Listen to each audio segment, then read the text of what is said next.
Good afternoon, guys. Today we're going to do a beautiful but very simple ancient grain salad. We're going to use two of the oldest grains known to man. One is called farro. It's actually sustained the Roman army through many of their marches.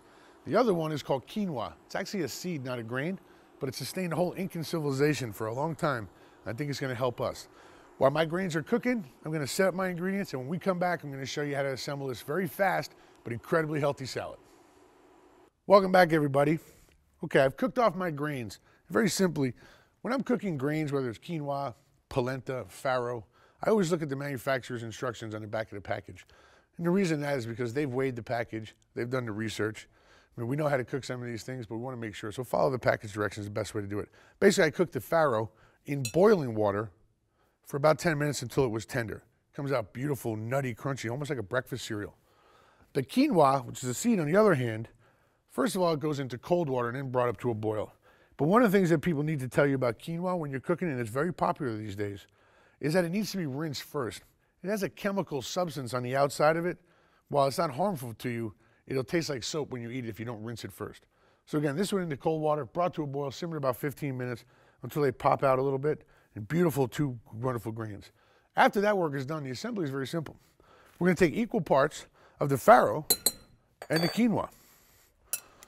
And there's variations on this. I'm sure you guys are going to email me or put postings on Facebook of how, hopefully how you've improved it or made it better, or maybe even gave it a different flavor profile. When I can see something like this, definitely Southwestern profile, maybe something from the subcontinent, Asian, Latino. The sky's the limit with this one, guys. And it's healthy. So that's the farro, that's the quinoa. And again, these have been cooked and cooled, and you can fluff them up. There's also no reason why you can't make these salads separate.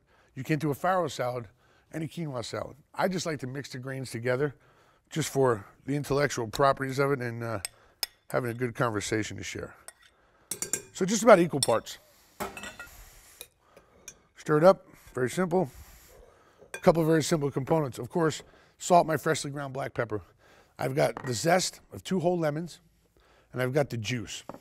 I've got beautiful Kalamata olives. You can use Niçoise. I stay away from the canned black olives. They tend to be cured in lye and bitter. These are really natural Mediterranean style olives. And all I do is just roughly chop them. I got some beautiful parsley, and I've got some diced up tomatoes sitting in their own juice. And again, some Parmigiano Reggiano cheese. A really good quality extra virgin olive oil. So to begin, the tomato. You see the tomatoes give off a lot of juice, which I hold on to for this recipe simply because if this gets too dry, I can add the natural flavor of the tomato juice back to the salad. So I'm going to use about 1/2 cup of that. All of my olives, because I like olives. Don't dump everything on top and then try to incorporate it. You can start breaking up some of the ingredients, making it look more like a mash than a nice salad. And also, it's going to show you, as you're mixing it component by component, do I need more tomatoes? Do I need more parsley, etc.? Parsley goes in quick, and then the lemon zest. Okay? Good shot of the pepper. And I like the pepper on this because the farro and the quinoa are relatively bland. So that's why we have some big, bold flavors in here. Black pepper, the olives, and especially the lemon. And then we're going to round off all those big flavors with some really, really good extra virgin olive oil. Okay, we're going to finish the salad off now with our last remaining ingredients.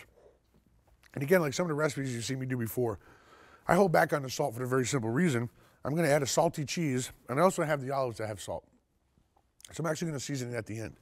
So right now, I'm going to go with my lemon juice. And I'm not putting it all in, even though I measured the recipe. I'm not going to put it all in it now. So I'm going to taste it first. And then while in the recipe I have the olive oil measured, I'm going to free pour this one. Very simply because I like a lot of olive oil.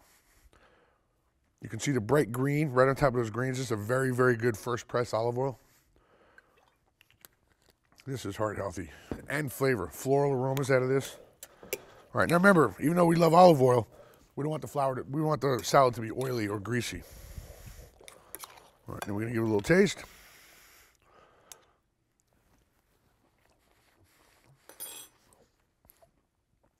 We'll go with the rest of the lemon. I know where I'm at now with salt. I'm just not going to need it much because I'm going to cap off the salt content with my cheese. My microplane.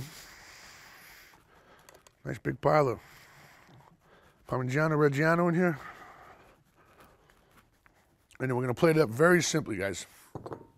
Two different ways. One, individual portion. If you're having a couple people over for dinner or just for your family at home. And the other, just so you can put it on a buffet. Just a boat I've chosen to do the family style. Very simple. You can see what a nice little buffet platter this makes. Neat thing about this salad, you get away with serving this easily in the winter. It's comfort food. Also, you get away with serving this easily in the summertime because of the bright flavors of the lemon, the olives, and the tomato. And here's our individual portion. So a very quick ancient grain salad. Lemon and olive oil profile, flavor profile on that. Finished with the cheese. And here we have it.